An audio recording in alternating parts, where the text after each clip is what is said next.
Hi, this is Guy Hazer from Austmedics.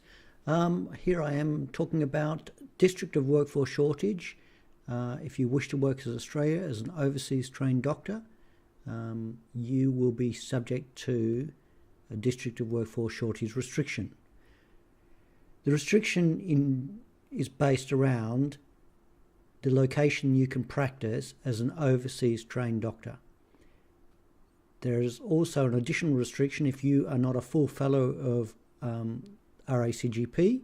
You'd also have a area of need restriction. However, if you've got your fellowship, then DWS is the only restriction that applies to you. Here's a map of the DWS location for Melbourne.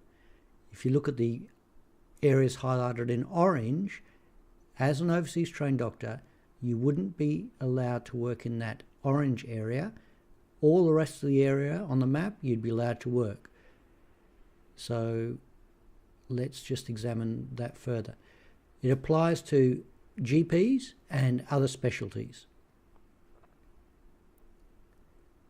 The restriction lasts for 10 years. However, you can reduce that restriction based on the rural location. If you're in a very remote location within Australia, you get a discount, so that 10-year moratorium can be reduced to a maximum of 5 years. One of the important things to remember is that the DWS map is regularly updated,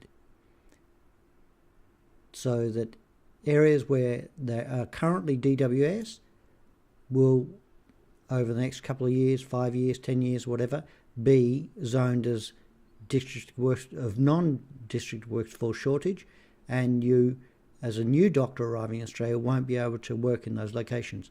However, if you already practice in a DWS location and it's rezoned as non-DWS, you can continue to work in that location.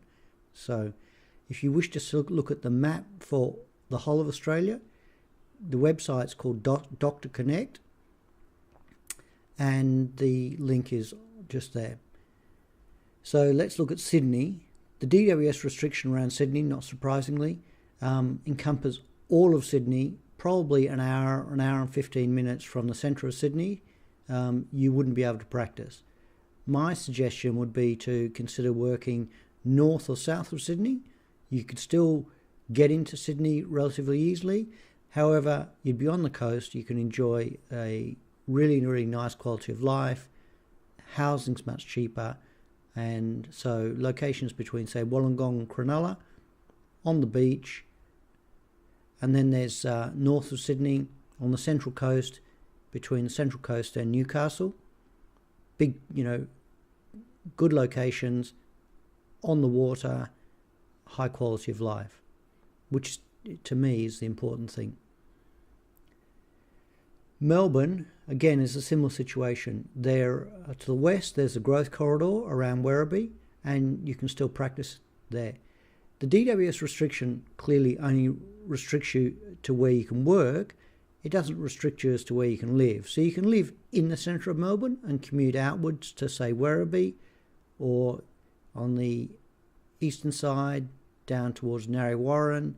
There are a whole lot of really good practices and really good locations still available to overseas trained doctors. So, people ring me and say, oh, I don't want to work in the middle of nowhere. Completely understandable. Throughout Australia, there are still good locations near the major capital cities. Perth is probably another good example. Perth is probably the area where you can work closest to the centre of the city. And, to the south of Perth, you've got locations which are probably 20-25 minutes from the centre of Perth. You can work. And we've got practices spread all the way through the south of Perth and all the way through to the north of Perth, all by the coast. You can enjoy that Australian lifestyle. Adelaide is another example. There's a growth corridor to the north of Adelaide, around Elizabeth through to the centre of Adelaide, and you can work in those locations. So that's a quick summary of the district of workforce shortage restrictions, and I wouldn't be overly concerned about it. There are still really good locations left in Australia. So if you want to talk to me about working in Australia as a GP, by all means, contact me, email me, ring me. I'm very happy to just run through and give you an idea of what's available. Thanks very much.